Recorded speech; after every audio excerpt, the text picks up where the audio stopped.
Jadi dulu ni dalam negara kita berlaku pertembungan dalam masalah nama Allah ni.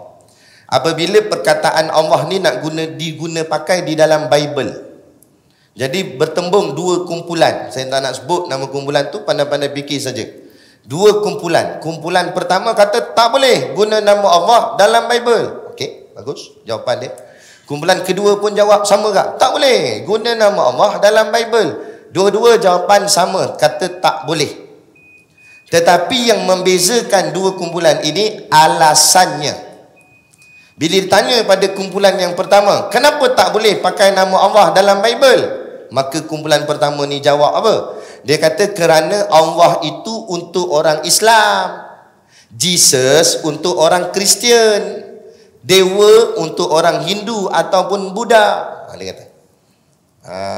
Itu jawapan dia. Nak? Jawapan macam ni, saya jawab, orang yang jawab macam ni, orang itu jadi kafir di sisi Allah. Jadi kafir. Walaupun jawapan dia asal tadi betul, dia kata tak boleh guna nama Allah dalam Bible. Betul. Tapi sebab dia tu, apa sebab? Apa alasan tak boleh pakai nama Allah dalam Bible? Sebab Allah untuk orang Islam, Jesus untuk orang Kristian. Jawab gini, jadi kafir. Apa? Sebab dia telah mengiyakan Jesus juga adalah Tuhan, tetapi untuk orang Kristian. Dewa pun Tuhan juga, tapi untuk orang Hindu dan Buddha. Sedangkan lafaz agung kita sebut apa? La ilaha illallah. Apa makna? La ilah, tak ada Tuhan. Tak ada Tuhan. Jesus bukan Tuhan. Dewa bukan Tuhan. Siapa Tuhan? Illallah. Hanya Allah saja Tuhan. Jadi tak boleh kita mengiyakan Jesus pun Tuhan juga, tapi untuk orang Kristian tak boleh. Jadi kalau kita iyakan, bermakna kita mengatakan ada Tuhan selain Allah, tapi Tuhan tu orang lain. Mana ada? Boleh faham setakat ni? Boleh ya? Kalau faham saya tanya soalan. Siapa suruh kata faham? Siapa tak boleh jawab, tak boleh balik. Baik. Tuhan Acong siapa dia? Tuhan Acong. Acong mana Ustaz dah? Acong mana-mana lah. Contoh aja. Tuhan Acong siapa? Allah. Tuhan Mutusami?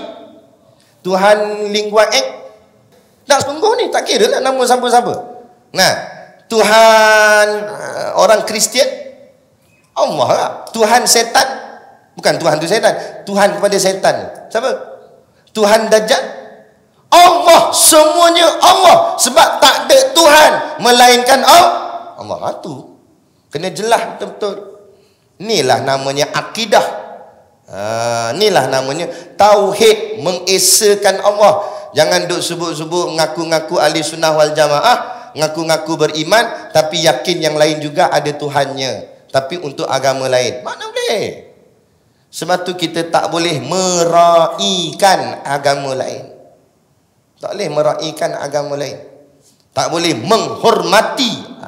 Nah, dari sudut akidah mereka tu, menghormati dia sebagai manusia, tu tak apa. Kita menghormati dia sebagai Cina, menghormati dia sebagai India, tak apa. Sebab Cina tu bangsa, India tu bangsa. Menghormati dia Hindu tak boleh, menghormati dia Kristian tak boleh. Bila menghormati, kita mengiktiraf agama dia tu. Mana boleh? Ada.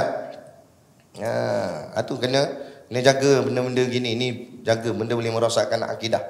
Sebab tu ulama kupah bab ni, bab akidah ni panjang lebar. Kupah panjang. Kita ada rumah depan, ada rumah orang kafir belakang. Kemudian orang kafir ni dia nak buat tokong kat belakang, dekat rumah dia tu. Tapi nak lori nak masuk tak lepas. Jalan sempit. Jadi nak tak nak kena lalu jalan depan rumah kita. Jalan tu kita punya, rumah kita punya. Dia pun minta izin. Boleh tak saya nak bawa masuk lori pergi belakang? Saya mau bikin tokong. Oh, lu punya pasal, tokong punya pasal, lalu. Dia bagi lalu kafir. Sebab apa? Sebab dia sudah dikira tolong menolong dalam benda yang kufur, benda yang kafir di sisi Allah.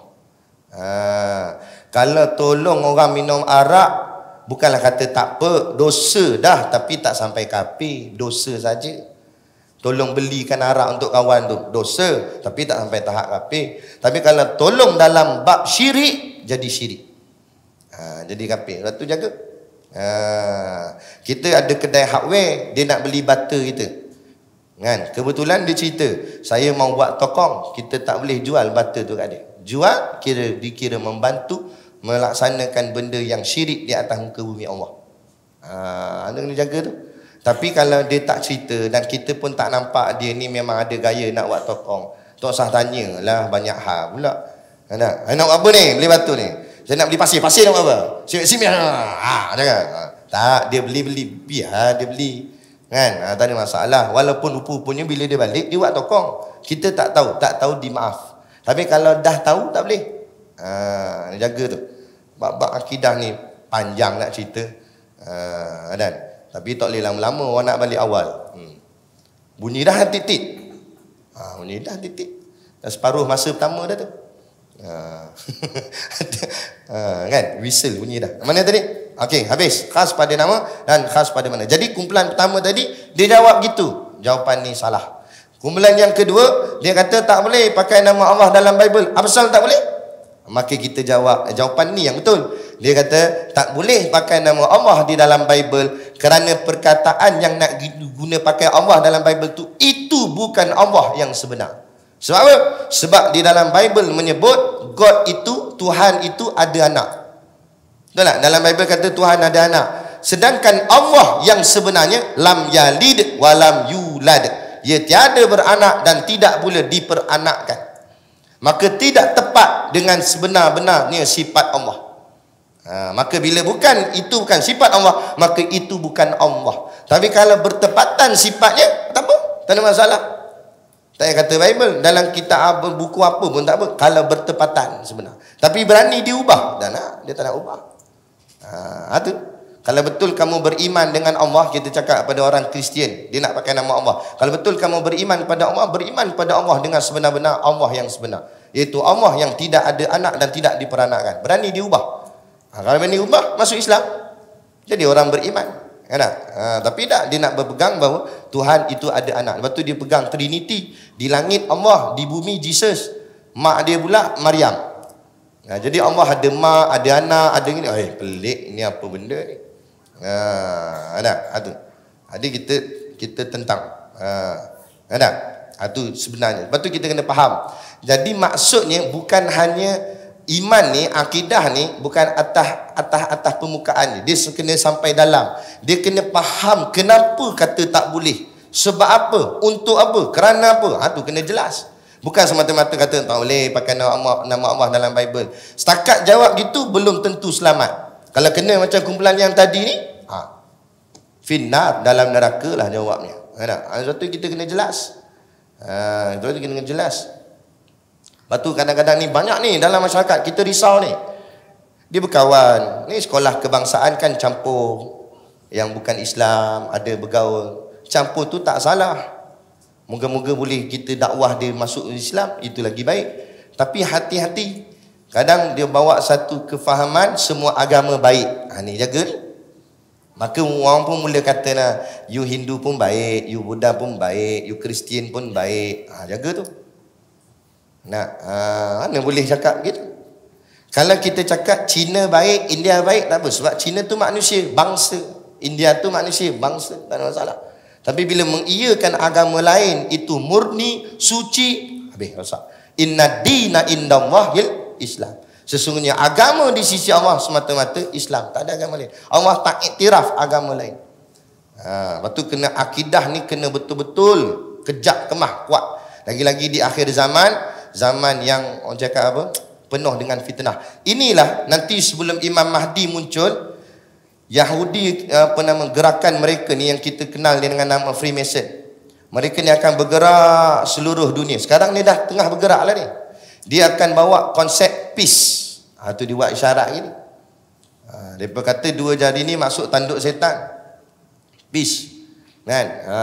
Apa dia guna perkataan yang nampak positif tapi nak menghalalkan matlamat mereka yang negatif. Dia kata peace, aman. Dia bawa tadilah freedom, kebebasan, hak apa semua. Semuanya nampak positif. Tapi sebenarnya dia nak keluarkan kita daripada kepompong Islam. Tu butterfly. Sedangkan kita ni tidak bebas. Kita duduk di bawah takluk Allah.